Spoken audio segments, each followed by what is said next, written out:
예배를 마치고 목사님이 교우들과 뒤에서 이제 인사를 하게 되는데, 근데 늘 예배에 지각하고 딴짓만 하던 썬데이 크리스찬 집사님이 그날은 목사님에게 와갖고 아주 기쁘게 악수를 하고 인사를 나눕니다.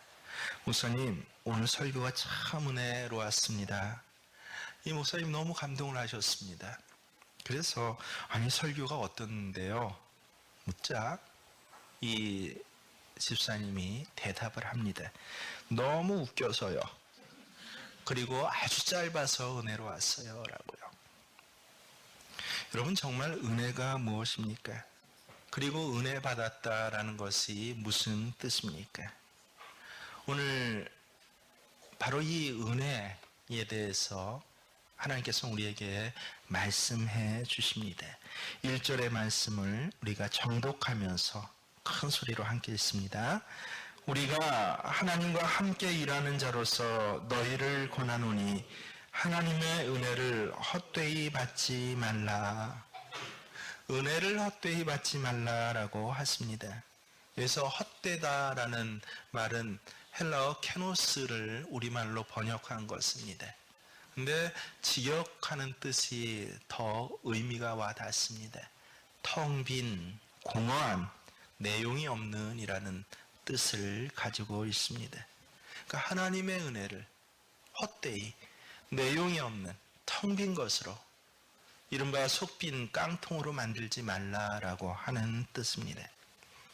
오늘 말씀은 고린도서입니다.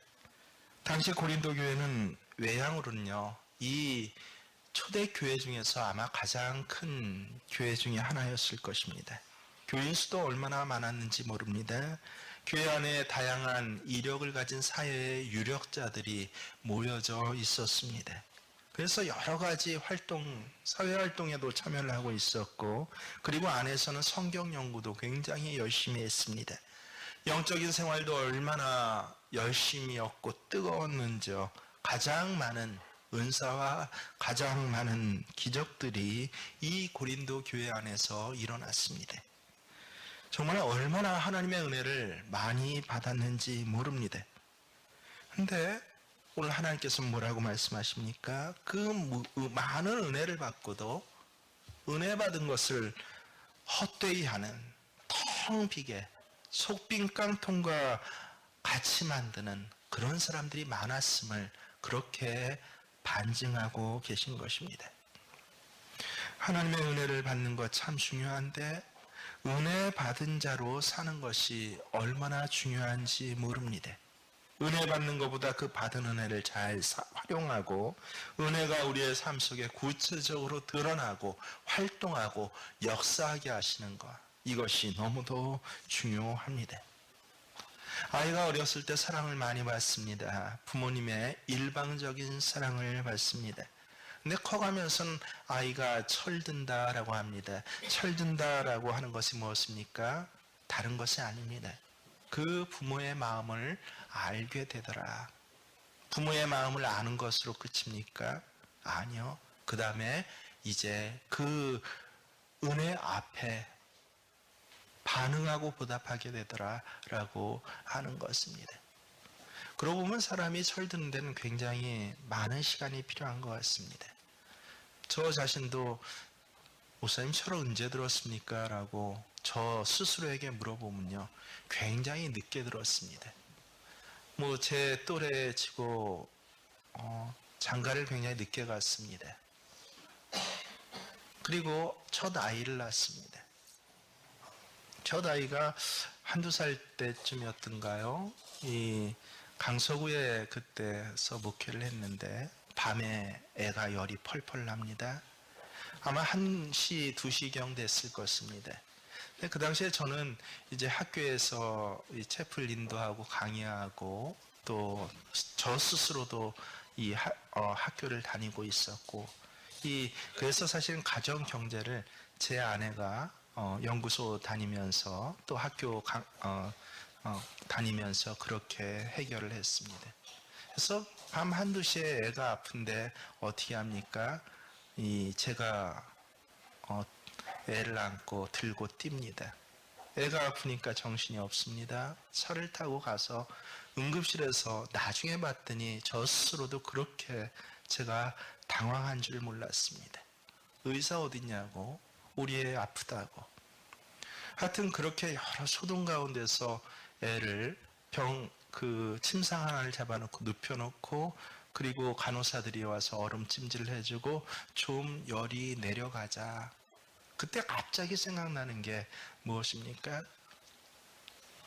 우리 아버지도 나 어렸을 때 이랬겠지라는 것이었습니다. 그때 얼마나 눈물이 나든지요. 그 이전까진 몰랐습니다. 제가 혼자 큰 줄 알았습니다. 때로는 부모에 대해서 서운한 마음도 있었고, 그리고 특별히 이 목회를 한다는 것 때문에 집에서 쫓겨났습니다. 그래서 난 부모 사랑 안 받고 자랐어 라고 그렇게 생각했는데, 근데 그때 이 병상에 아이를 눕혀놓고 마음이 조금 진정되고 나서 생각하는 게, 성령께서 깨닫게 하셨다라고 생각을 합니다. 우리 아버지도 나 어렸을 땐 이랬겠지라고요. 그때 철이 들었습니다. 마음으로만 깨달은 게 아니라 철 들고 그 은혜를 알게 되니까 그 다음부터 인사가 젖으로도 달라집니다. 이게 바로 은혜를 받은 자가 은혜를 깨닫고 은혜를 활용하는 것입니다. 여러분, 이 은혜를 깨닫게 되면요, 더한 십자가의 은혜 앞에서 더 엎드려질 수밖에 없습니다. 부모로서 우리가 아이 아플 때 새벽에 한두 번 병원으로 들고 뛰었지만, 근데 우리 하나님께서는 나를 위해서 병원으로 들고 뛰는 정도가 아니라 아들을 저 십자가에 못 박아 죽게 하셨다라고 하는 이 사실이 새롭게 깨닫게 됩니다. 그때는 우리의 영혼의 불꽃이 일어납니다. 그리고 마음속 깊은 곳에 내가 정말 하나님을 위해 살겠습니다라고 하는 강력한 의지가 일어나는데, 그것을 우리는 소명이라고 합니다. 하나님의 부르심을 받은 모든 사람들, 그 사람들이 이 은혜가 만져지고 깨닫게 될 때, 그때 그 안에서 불꽃같이 일어나는 자발적인 의지, 내가 주를 위해서 살겠습니다라고 하는 마음, 이것이 바로 소명입니다. 그래서 소명은요, 결코 결단 아닙니다. 그래, 이렇게 살겠어라고 하는 내 의지가 아닙니다. 하나님의 부어지시는 은혜가 어느 날 갑자기 깨달아질 때, 그 깨달아진 은혜에 대한 자연스러운 반응이 바로 소명입니다. 그래서 이 은혜를 받게 되면요, 평소엔 하지 못하던 것을 하게 합니다. 은혜가 우리의 새로운 삶을 살도록 이끌어냅니다. 근데 문제가 있습니다. 여기 계신 분들 대다수가 아마 겪고 혹은 넘어선 문제라고, 그리고 또 지금 겪고 있을 문제라고 생각합니다. 그것이 무엇입니까? 처음 은혜를 받을 땐 너무도 감격하고 거기에 반응하며 살아갑니다. 근데 어느 정도 시간이 흐르면 이 은혜가 희미해지더라라고 하는 것입니다. 은혜를 은혜로 여기지 않는 무덤덤한 단계가 반드시 찾아옵니다. 신앙생활을 몇 년만 해도 어떤 분은 시큰둥해지는 일들이 일어납니다. 마치 받을 것, 내가 받는 것처럼 여기는 그런 단계가 일어나게 됩니다. 저는 신앙생활을 하면서 가장 위험한 일이 무엇입니까? 라고 누군가 묻는다면 다른 것이 아닙니다. 이렇게 하나님 날마다 은혜를 부어주시는데 그 은혜를 당연하게 여기는 것, 그것이 가장 위험한 때다라고 생각을 합니다. 그리고 어느 한 사람도 여기서 예외일 수 없습니다. 그래서 우리가 중요한 초점은 무엇입니까? 왜 이런 익숙해지는 단계가 일어날까라고 하는 것입니다. 왜 일어날까요? 여러분, 어렵지 않습니다. 바로 우리가 인간이기 때문에 그렇습니다. 그리고 하나님께서 그렇게 우리를 만드셨습니다. 만약 그렇지 않은 경우가 있다면, 어떤 사람이 그저 한 번 마음 먹고 그 처음의 감정을 가지고 평생을 살아간다라고 하는 일이 있다면요, 좋은 일도 있겠지만 분명히 더 많은 문제가 이 세상에 있을 것입니다. 여러분, 결혼한 부부의 뜨거운 사랑은 결코 오래 계속되지 않습니다. 무엇이든지 처음에는 너무도 감격하고 흥분됩니다. 저 여시 목사가 처음 되었을 때는요, 강단에 올라와 그 첫 설교를 하고, 그리고 그 첫 축도를 했던 주일날 밤, 그것도 준비되지 않았던, 갑자기 목사님이 설교를 하시는데 하면서, 아마 그날 아니죠, 그 주간 제가 목회 안수를 받았던 주간이었습니다. 근데 저한테 미리 말씀도 안 하시고 설교 끝에 늘 이제 주일밤 축도를 하시는데, 정 목사님 올라오셔서 축도하십니다라고. 얼마나 그때 두렵고 떨었을까요? 그 떨림과 그 감격을. 근데 시간이 지나니까 떨림과 감격이 점점 사라집니다. 신비로운 영적 세계에선 이런 현상이 정말 두드러집니다. 처음 복음을 받아들이고 은혜 받았을 땐 뜨겁지만 그 경험이 결코 오래가지 않습니다. 아무리 경이로운 기적과 이적과 같은 일일지라도 시간이 지나면 덤덤해집니다. 우리는 성경 안에서 이러한 사건을 많이 알 수 있습니다. 여러분, 내 눈앞에서 그것도 한 번도 보지 못했던 너무도 놀라운 기이한 일이 일어났다고, 예를 들어서 홍해 바다가 내 눈앞에서 그렇게 갈려졌다고 생각해 보십시오. 우리는 이미 많이 지식적으로 알고 있고 귀로 들었어도, 만약에 진짜 내 눈앞에서 벽이 되어서 그렇게 갈라졌다고 생각해 보십시오. 이스라엘 백성들은 그 기적의 사건을 직접 체험한 사람입니다. 그래서 홍해를 건너고 나서 성경에서 가장 최초로 뭐가 나옵니까? 이른바 공동 찬양이 나옵니다. 미리암의 찬양과 모세의 찬양이, 온 이스라엘 회중이 성경 처음으로 그렇게 온 회중이 부르는 찬양이 출애굽기에 나옵니다. 근데 여러분, 그 출애굽기 13장 바로 뒤에, 14장 뒤에 뭐가 나옵니까? 원망하고 불평이 나옵니다. 왜요? 그 놀라운 이적을 보았음에도 불구하고, 불과 3일, 4일밖에 지나지 않았음에도 불구하고 목마르다라고 원망과 불평하는데, 하나님에게까지 그 홍해가 갈라진 사건에까지 그렇게 원망하는 것, 이것이 바로 우리의 모습이고 죄성인 것입니다. 시간이 지나면 그 신선함과 그 뜨거운 감격을 잊고 당연하게 받아들이고 익숙해지고 매너리즘에 빠져드는 것, 은혜가 식어질 땐 모든 것이 시큰둥해지는 것, 그래서 은혜의 감격이 넘쳤을 때 무엇을 해도 피곤하지 아니하고 좋고 기뻤지만 그 감격이 사라지게 되면요, 껍데기만 남습니다. 의무만 커지는 것 같습니다. 예배드리는 것조차 의무입니다. 성가대에서 찬양하는 것조차 의무가 됩니다. 시큰둥해지게 되는 무기력한 신앙이 되어가는 것. 근데 이것이 어떻습니까? 여러분, 어떤 한 사람의 문제가 아닙니다. 오늘 고린도 교회는 교회 전체가 이러한 문제를 겪고 있거나 혹은 지나왔다 같다라고 하는 것입니다. 그래서 중요한 것은요, 은혜 떨어졌냐 아니냐 이것이 아닙니다. 이 은혜가 헛되게 되지 않게 하려면 도대체 어떻게 해야 되냐, 바로 이것을 오늘 말씀하고 있는 것입니다.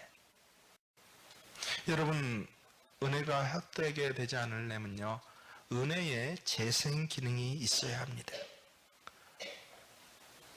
우리가 성경 파노라마 모션을 통해서 이제는 다 머릿속에 익혀들었죠. 통일한국, 분열한국 시대를 통하여서 이스라엘 공동체는요, 절대 한 번도 믿음에서 완전히 떠난 적이 없습니다. 그러나 그들은 하나님의 은혜를 늘 잊었습니다. 그 은혜에 리마인드, 상기시키는 것이 필요했습니다.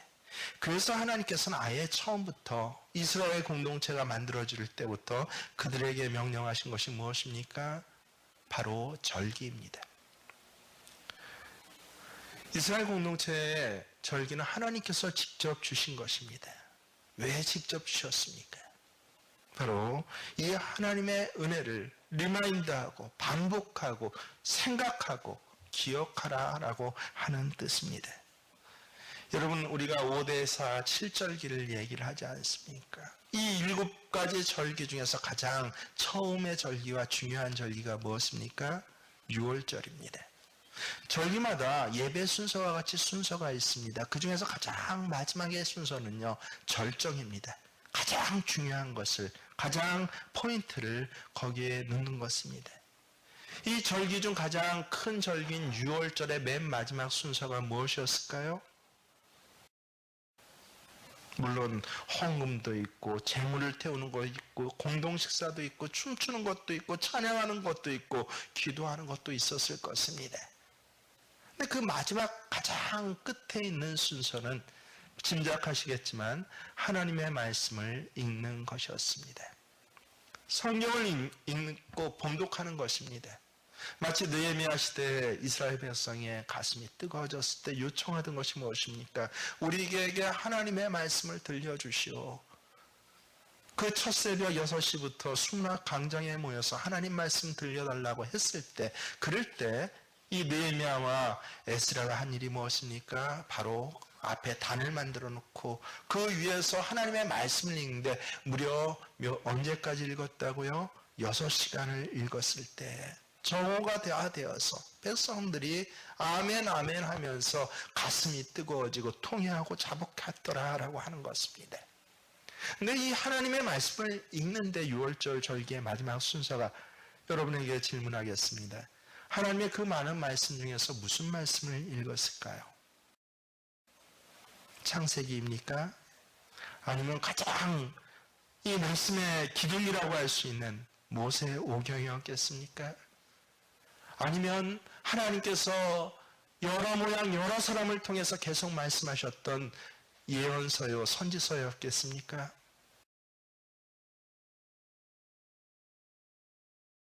어떤 성경책이었을까요?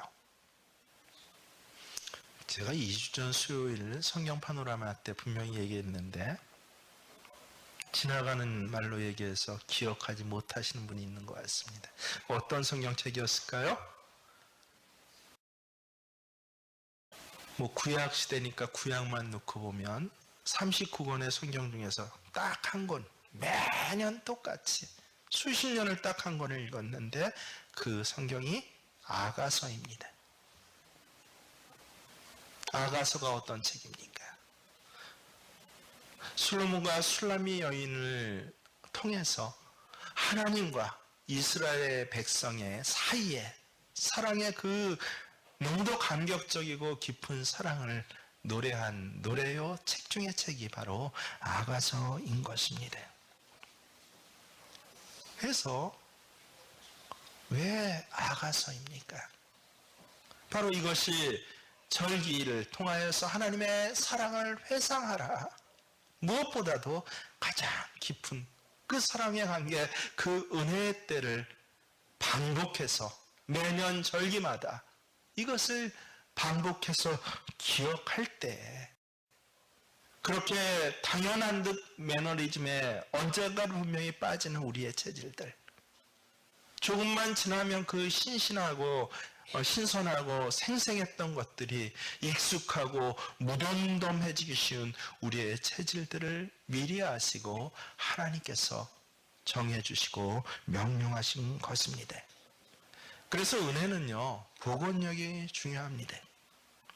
이것을 복원하고 회복시키기 위해서 이제 신약시대에 오면 예수님께서 명령하신 것이 있는데 그것이 무엇인 줄 아십니까?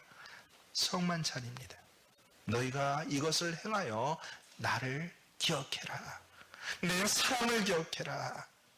이 성만찬의 의미, 이것은 예수님께서 나를 위해서 흘리신 보혈입니다. 이것은 예수님께서 나를 위해서 찢기신 몸입니다. 라는 이 고백을 통하여서 눈으로 아예 보면서 우리가 거기 함께 참여하면서 그래서 십자가를 경험하고 은혜를 다시 회복할 수 있도록 하신 하나님의 작품입니다. 그래서 중요한 것은 무엇입니까? 이 은혜를 늘 회복하는 체질들을 만드는 것입니다. 예배 시간마다, 성만찬의 시간마다, 찬양의 시간마다 이것이 되새겨지고 다시 되짚어져야 됩니다. 그게 하나님께서 우리에게 주신 유일한 방법이란 거 아십니까? 오만 불순했던 철모로는 30이 넘어서도 철이 안 들었던 한 아들이 눈앞에 아파서 열 펄펄 나는 그 자기 딸을 보고 허덕거리는 그 현장 가운을 체험하고 나서야, 그것을 눈으로 직접 보고 나서야 우리 아버지도 나 어렸을 땐 이랬겠지 라고 그 받았던 모든 은혜를 비로소 그때서야 기억하고 감사하는 것처럼 그렇게 은혜의 복원이 중요하더라라고 하는 것입니다.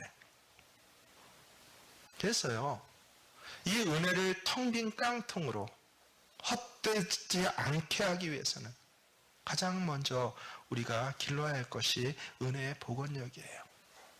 여러분, 그래서 제가 몇 가지 공식과 같이 마치 큰 어른들을 두고도 주일학교 학생 가르치듯이 가르치죠. 찬양을 부를 때는 어떻게 부릅니까?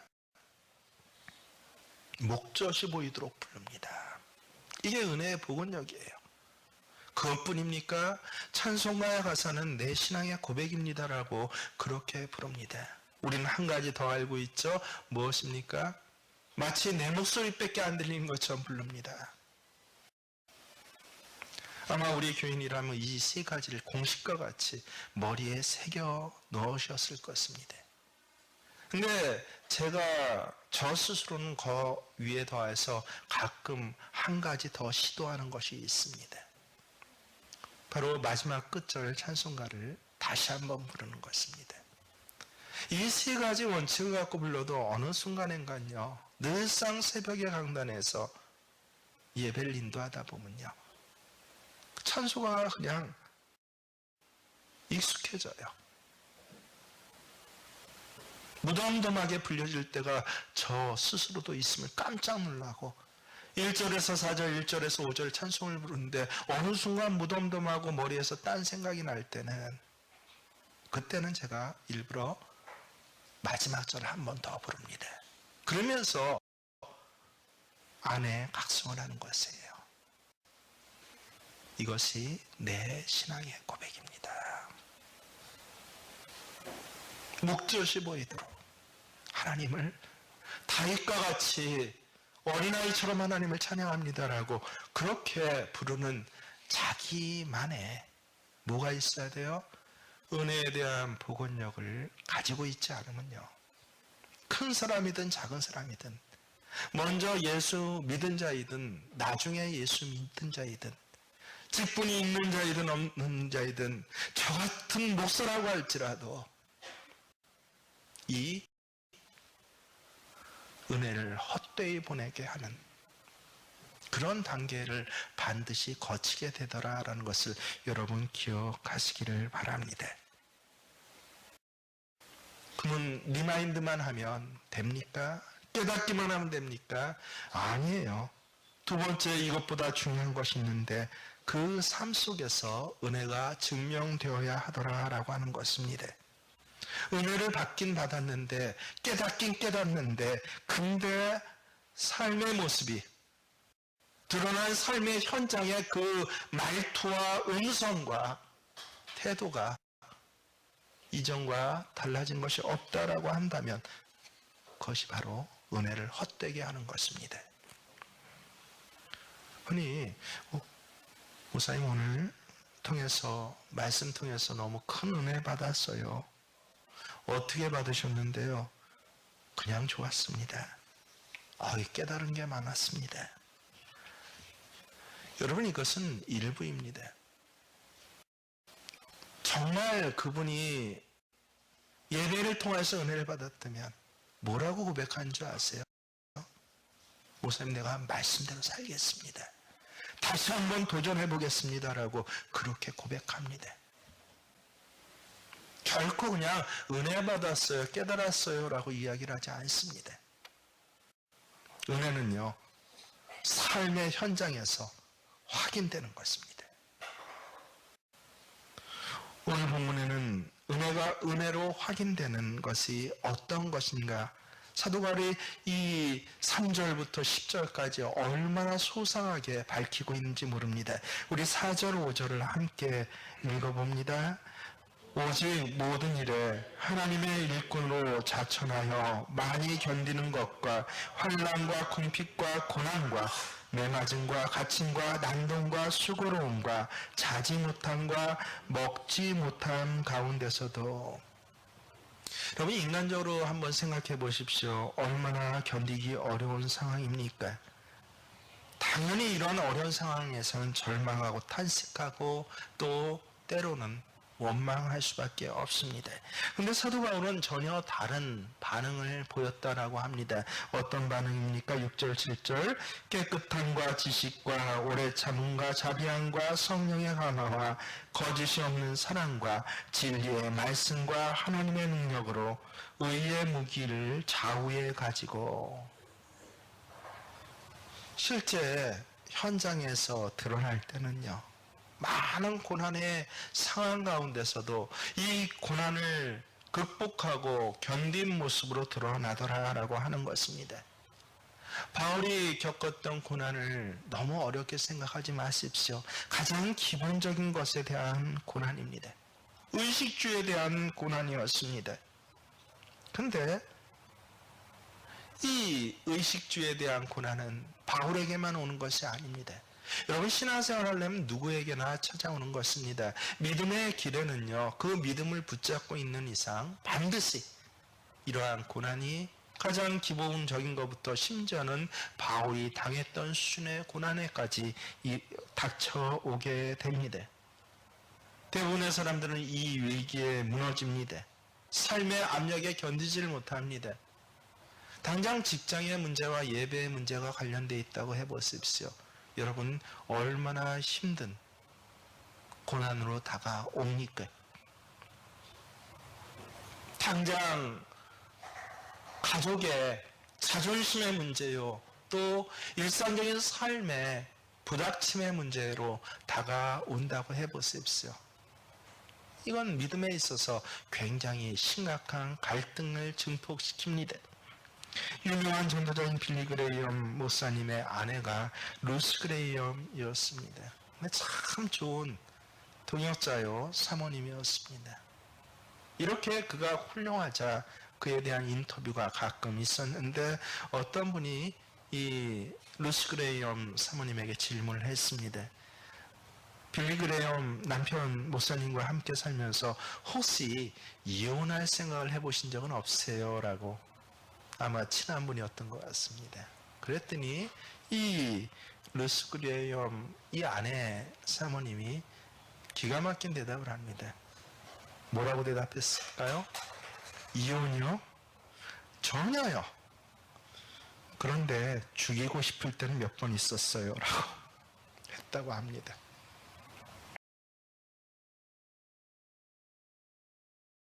여러분, 남편과 아내로 살아가면서 얼마나 많은 일을 겪습니까? 사람은 우리의 삶의 그 터전에서 별의별 일을 다 겪고 살아갑니다. 죽고 싶을 때도 있고 모든 것을 그만두고 떠나고 싶을 때가, 이제는 좀 내려놓고 포기하고 싶을 때가 얼마나 많은지 모릅니다. 아예 사직서를 품 안에 넣고 다니는 그런 사람도 있습니다. 누구나 좀 이제는 그만하고 싶다라고 그렇게 절망하고 포기하고 쓰러지는 것, 이것이 바로 우리 인간입니다. 근데 중요한 것은 무엇입니까?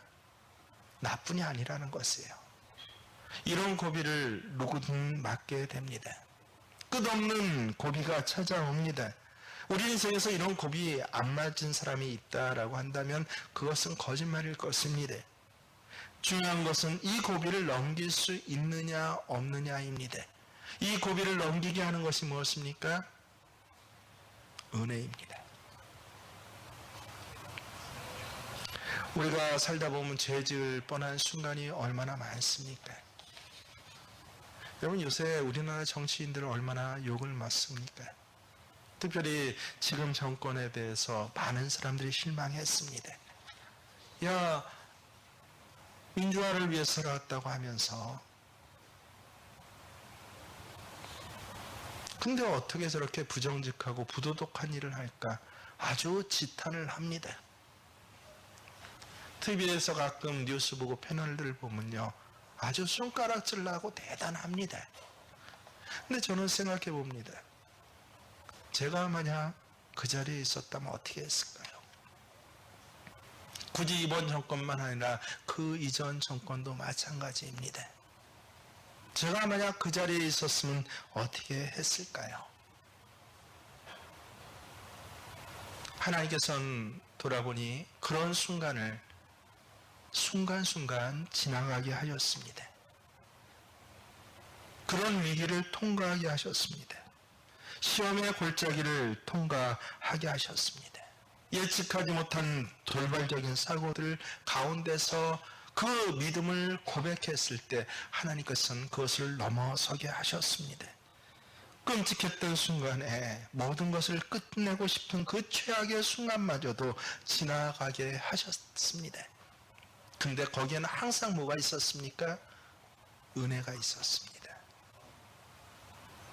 우리의 삶에 찾아오는 수없는 어려움과 위기 속에 넉넉하게 이기게 하신 은혜, 그 은혜가 여러분에게 현장에서 믿음과 현장이 상충되고 고백할 때, 믿는 아내로서, 믿는 남편으로서 이 아내와 남편과 갈등이 일 때 바로 그 현장에서 그 믿음을 표출하시고 고백하실 때, 작은 것을 고백하신 때 하나님께서 우리의 모든 인생을 책임져 주시는 이 놀라운 하나님의 은혜를 어디에서요? 설교 끝나고 예배당 뒤에서 악수하면서가 아니라 여러분의 갈등의 현장에서 그렇게 체험하신 여러분 되시기를 바랍니다. 이런 은혜가 있을 때는요, 가장 심각한 변질을 막아냅니다. 우리의 인생에서 가장 안타까운 것이 무엇이에요? 특별히 신앙의 인생에서요, 변질입니다. 여러분, 변질은요, 처음부터 나 변질을 하겠다라고, 변질되겠다라고 해서 변질되는 경우가 저는 하나도 없다라고 생각합니다. 처음엔 다 순전했습니다. 순수하게 시작했습니다. 그런데 왜 변질이 됩니까? 상황이 바뀌고 익숙해지고 무덤덤해지고 옛 것으로 돌아갈 때, 그때 항상 변질의 위험이 있습니다. 제가 이 청년 지도자들을 서울에서 이제 간사로 가르치면서, 그러면서 때때로 이 교육받은 간사들 중에서 그러면 나 목회자 되겠어요 라고 하는 그런 청년들이 가끔 나옵니다. 근데 한 사람에게도 그래 넌 목회자 되면 잘할 것이야 라고, 실로 그 많은 청년들 가운데서도 한 사람에게도 그렇게 추천하지 않았습니다. 왜요? 왜 그랬을까요? 변질될 가능성이 너무나 많았기 때문에 그렇습니다. 요새는 완전히 변질이 돼서 부끄러운지도 모르지만 한 20년 전의 상황은 어떻습니까? 세계적으로 큰 10대 교회 중에서 6개가 우리나라에 건물이 세워지고 교회가 세워지고, 그리고 교회 목회자들이 이대생 신랑 후보 4위에까지 오르고,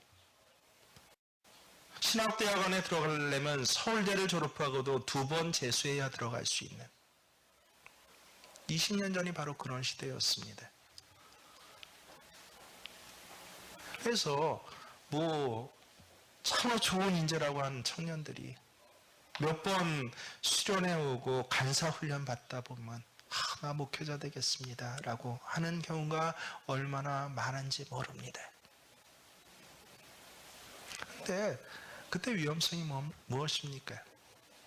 반드시 변질된다라고 하는 것입니다. 그래서 어떤 목회자가 특별히 품성이 나빠서 문제가 있어서가 아닙니다. 여러분, 그 당시에 세계 10대 교회 중에서 6개의 교회로 지칭됐던 목회자들 한 사람 한 사람 찾아보십시오. 딱 한 분을 제외하고요, 오늘날 다 지탄을 받고 있습니다. 그래서 너무 물질로 어려움이 있었던 분은 목회 길을 가지 않았으면 좋겠습니다. 저 나름대로 몇 가지 그런 준칙들을 세워놨습니다. 근데 목회자 되겠습니다 하는 청년마다 그 4-5가지 준칙에 걸리지 않는 사람이 하나도 없는 것이에요. 그래서 당신은 신앙 안 했으면 좋겠습니다 라고 그렇게 했는데 나중에는 그것을 바꿨습니다. 오늘 말씀 때문에 그렇습니다. 9절 10절 말씀을 함께 보십니다. 천천히 있습니다. 시작. 무명한 자 같으나 유명한 자요, 죽은 자 같으나 보라 우리가 살아있고 징계를 받는 자 같으나 죽임을 당하지 아니하고, 근심한 자 같으나 항상 기뻐하고, 가난한 자 같으나 많은 사람을 부유하게 하고, 아무것도 없는 자 같으나 모든 것을 가진 자로다.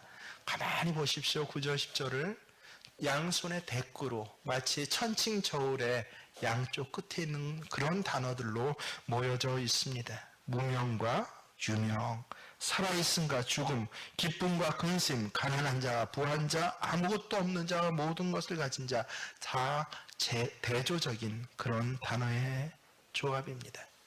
만약에 한쪽으로만 기울어져 있다라고 한다면 완전히 기울어진 삶입니다.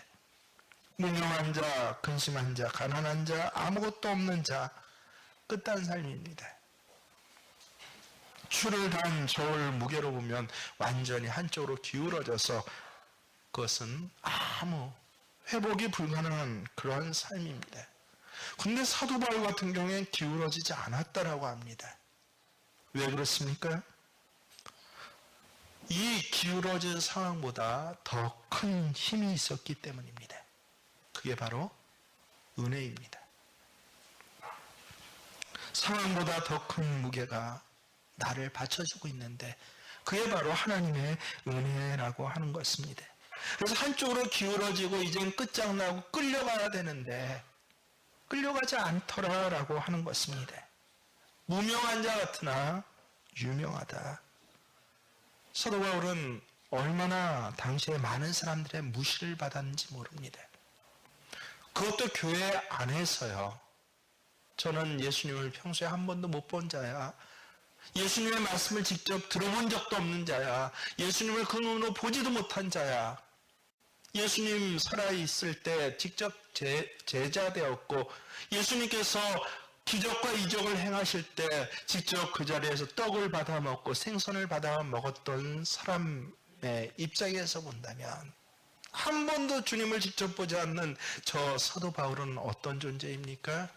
야, 우리보다 못한 무명한 자입니다. 가치 없는 자입니다. 거기다 하나님 믿는 자를 핍박했던 이력을 갖고 있는 자입니다. 결국은 그것들이 커지고 알려지면 어떻게 돼요? 점점 끌어져 내려질 수밖에 없더라.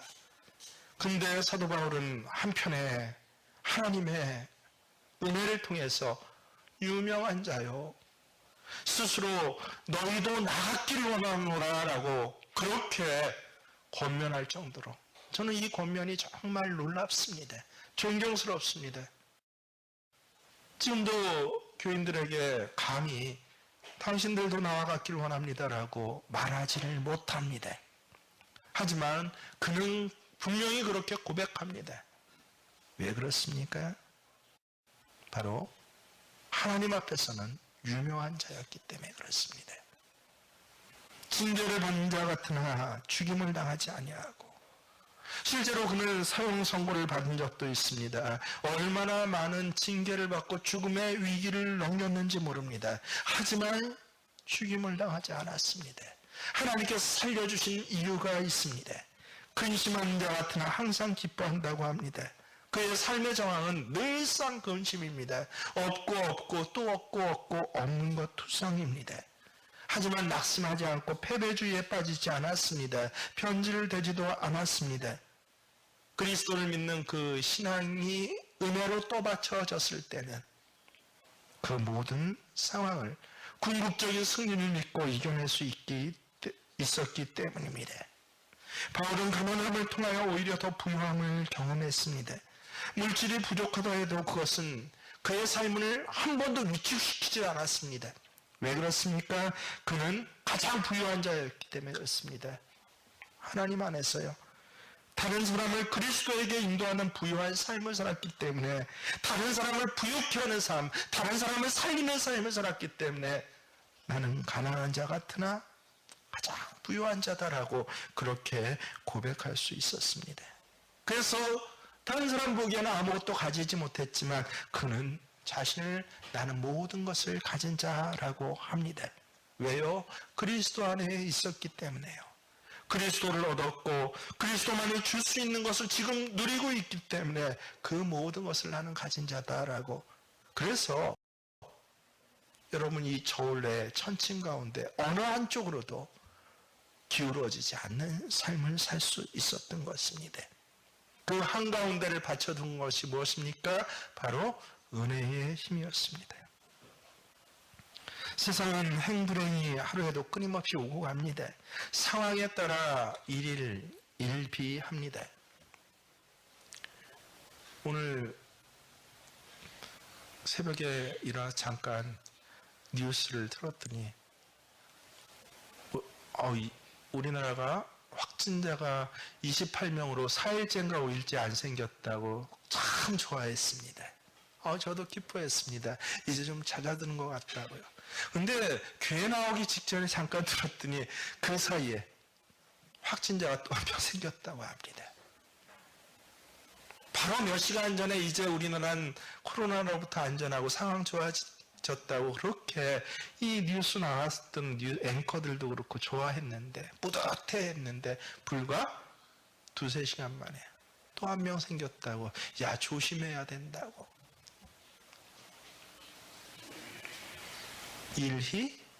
일희일비하는 것이 우리의 마음이고 우리의 상황들입니다. 하지만 은혜가 주어지는 사람, 그 은혜를 늘 복원하는 힘을 갖고 있는 사람, 그 은혜를 삶의 자리에서 갈등 가운데, 고난 가운데 어느 한쪽으로 치우치지 않고 고백할 수 있는 그 사람은 참으로 복받은 자요. 이 땅을 살아갈 때 그저 자기 받은 구원 하나 헉헉거리며 턱걸이로 살아가는 사람이 아니라 하나님 나라를 확장하고 믿음의 계보를 이어가는 사람이 될 것입니다. 여러분의 천칭은 지금 어느 쪽입니까? 제법 괜찮은 것 같아서 교만 덩어리로 올라가고 있습니까? 아니면 이것도 없고 저것도 없고 이것도 문제고 저것도 문제라서 그래서 절망과 나락으로 떨어지고 있습니까? 삶의 현장에서 다가오는 이 문제에 있어서 다른 건 다 참아도 이것만은 못 참겠더라고 분노하고 믿음을 버릴까 말까 갈등하고 있습니까? 그것도 아니면 이미 그 단계는 지나서 이제 무슨 말씀을 들어도 무덤덤하고 평가만 하게 되고 아무 감동 없이 찬양을 부르고 아무 간절함 없이 기도하고 있습니까? 예배를 드리고 나서도 마음에 은혜가 없습니까? 말씀을 들었는데도 이렇게 살아야지라고 결단이 없습니까? 보라, 지금이 은혜 받을 때입니다. 오늘 이 은혜 받을 때를 놓치지 않는 여러분 되시기를 바랍니다. 언제입니까? 지금입니다. 오늘입니다. 오늘이라는 시간이 내게 주어진 은혜의 기회입니다. 우리의 삶은 전쟁터입니다. 은혜 없이는 살 수 없습니다. 매일 은혜 받는 것을 절대 이제 미뤄서는 안 됩니다. 완전히 기울어진 추처럼 그저 무덤덤하고 무감각하게 옛 신앙의 국력과 이력만 남아서는 안 되는 것입니다. 은혜 받을 기회를 놓치지 마십시오. 여러분에게 지금 이 은혜가 필요합니다. 흔히 무슨 일을 당하든지 정신줄만 놓지 않으면 호랑이 굴에 끌려왔을지라도 살 수 있다라고 세상 사람들은 말합니다. 아니요, 우리 크리스찬들은 다르게 말하는 사람들입니다. 정신줄만 놓지 않으면 살 수 있다라고 하는 사람이 아니라 은혜줄만 놓지 않으면 무슨 일을 만나든지 무슨 상황 가운데서도 오히려 살 수 있습니다. 생명을 보존하고 나 혼자 헉헉거리는 턱걸이 신앙이 아니라 오히려 세상에 복을 유통시키며 많은 사람들을 하나님 앞에 돌아오게 하는 하나님의 사랑하심을 받는 자가 될 것입니다. 여러분의 전성기는 언제입니까? 여러분의 최고의 전성기는 하나님의 은혜가 주어질 때입니다. 은혜가 주어지면 어떤 상황이 일어나도 돌파할 수 있는 능력을 갖추게 됩니다. 은혜의 힘은 모든 것을 가능하게 합니다. 어떤 시련과 어려움 속에서도 주를 위해서 살아갈 수 있는 실질적인 능력을 줍니다. 보라, 지금은 은혜 받을 만한 때요. 보라, 지금은 구원의 날이로다. 오늘 이때가, 오늘 이 시간이 은혜의 때입니다. 이 은혜를 받아 은혜를 누리시고 은혜가 은혜되게 하시는 일을, 이 일에 모두 함께 어떤 경우에 있든지 무덤덤하십니까? 무감각하십니까? 절망하십니까? 탄식하고 계십니까? 어떤 상황에 있든지 이 은혜로 오늘 충만함을 다시 경험하는, 오늘 그래서 변질이 아니라 하나님의 은혜로 변화받는 인생을 살아가시는, 이것이 한때가 아니라 여러분의 평생의 인생의 사이클 가운데 그렇게 신앙으로 세워지시고 여러분 당대가 아니라 자녀 때, 손주 때 더 확장되고 더 든든해지는 믿음의 명문가를 이루어 가시는 저와 여러분 되시길 주의 이름으로 축원합니다. 그렇습니다.